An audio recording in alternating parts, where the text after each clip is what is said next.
Gene Myris is a professor at Gallaudet University, and he and I jointly run this project with our students.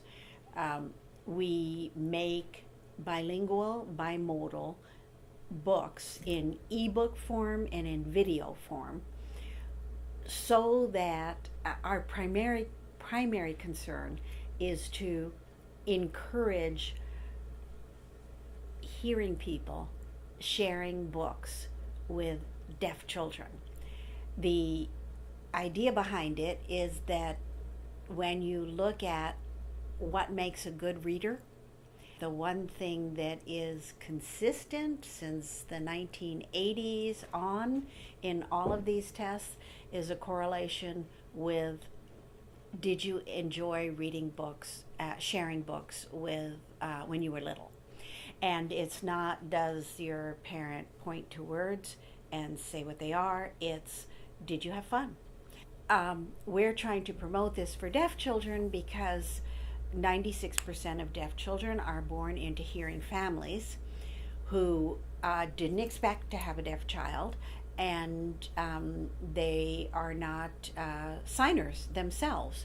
So it becomes an issue of how to get this child language. They are visual learners, whether they're being raised orally or being raised with sign and speech. They are visual learners. That's what deaf people are. There's been an enormous amount of research on it. And you have to capture their visual attention. Even if this child has a cochlear implant and is being raised orally, you're not going to capture their attention through speech. You're just not going to with a preschool child. What we're trying to do is make books that are fun for a hearing adult who might have terrific signing to no signing, and for a deaf child who might have terrific signing to no signing. But you open up one of our books, you put it in front of a 2-year-old who is deaf, and they're caught. They're caught by the videos of someone signing, and pretty soon they're mimicking the signing. And we're finding that the adults are often mimicking the signing too, and the parent and child are having fun working with the signing together. This little boy, his mama had never been able to get him interested in a book at all, ever. He's 2 years old, he was born deaf, and he's just beginning to learn to sign. This is from May of last year. He was just beginning to learn to sign, and she found our books, and that's all he wanted. I mean, he like she uses our books as bribes to get him to do things. So here he is watching one of our books, and that's him watching the book. And he's doing what's called mabbling. It's manual babbling. And his eyes just, they don't go off the book. He's just so, he's so excited by it. In the spring of 2012, it may have even been as early as January 2012, iBook's Author came out. That was a free program on to be used on a Mac machine, and it allowed you to make ebooks, and it was very easy to insert videos.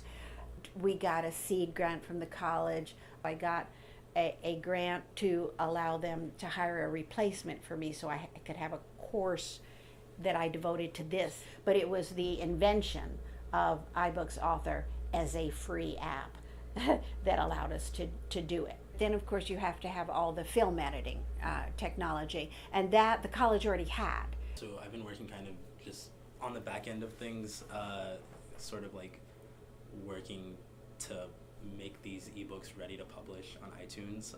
So it's kind of, it requires the collection of like these resources from a lot of different places. So first it's like collecting the videos of the signers, and also collecting a voiceover narration in the language of the ebook, the spoken language, and then So usually that is done in like Premiere. It's kind of trying to match the layout and the illustrations of the ebook in the video of the signer, and then just like preparing that to publish.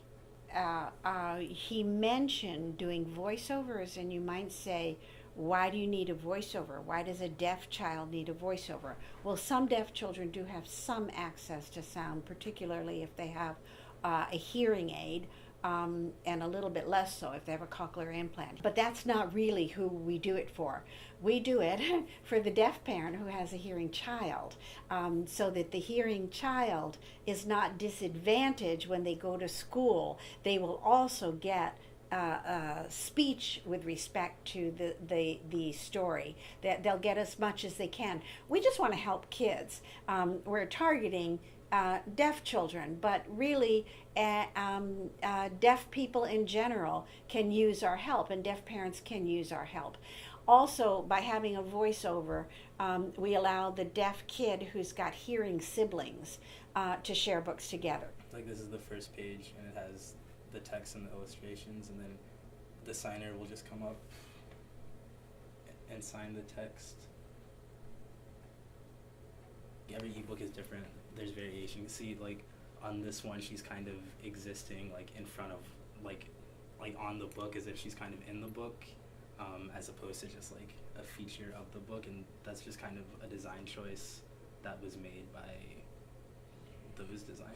Yeah, and here, this is the video of the book, and she's there's the illustrations, and then she appears. But in the ebook, you get the illustrations, and you have to click on something at the top, and then she is superimposed on the pictures. There she was in a little box. We've got other ones where, and these are decisions that the student makes in consultation with the entire class about the aesthetics of things. We're always giving each other feedback on all the drafts.